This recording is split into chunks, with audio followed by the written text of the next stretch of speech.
ಉಳಿಸೋದು ಯಾರನ್ನ, ಕರ್ಕೊಂಡು ಹೋಗೋದು ಯಾರನ್ನ?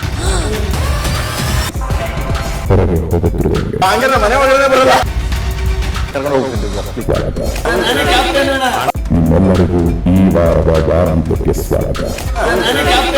ಹಂಗಾರೆ ಮನೆ ಒಳಗಡೆ ಬರಲ್ಲ. ಈಗ ಇಲ್ಲಿ ಎಲಿಮಿನೇಟ್ ಆಗಿ ಮನೆಯಿಂದ ಹೊರಗೆ ಹೋಗುತ್ತಿರುವಂಗೆ ನೀವು ಇಷ್ಟಪಡುವ ವಿಶೇಷ ಅತಿಥಿಗಳು ಆಗಮಿಸಲಿದ್ದಾರೆ. ಮನೆಗಾಗಲಿ ಮನೆಯ ಸದಸ್ಯರಿಗಾಗಲಿ ವಿದಾಯ ಹೇಳುವ ಅವಕಾಶವೂ ಇರುವುದಿಲ್ಲ. ಉಳಿಸೋದು ಯಾರನ್ನ, ಕರ್ಕೊಂಡು ಹೋಗೋದು ಯಾರನ್ನ ಅಂತ ಹೇಳಿದ್ರೆ ಕರ್ಕೊಂಡು ಹೋಗ್ತಿದ್ದೀವಿ. ಪ್ಲೀಸ್ ಹಂಗಾರೆ ಮನೆ ಒಳಗಡೆ ಬರಲ್ಲ. ಬಿಗ್ ಬಾಸ್ ಇಂದು ರಾತ್ರಿ 9 ಗಂಟೆಗೆ. ಉಳಿಸೋದು ಯಾರನ್ನ, ಕರ್ಕೊಂಡು ಹೋಗೋದು ಯಾರನ್ನ? ಹೊರಗೆ ಹೋಗುತ್ತಿರುವಂಗೆ ಹಂಗಾರೆ ಮನೆ ಒಳಗಡೆ ಬರಲ್ಲ, ಕರ್ಕೊಂಡು ಹೋಗ್ತಿದ್ದೀವಿ. ಸ್ವಾಗತ.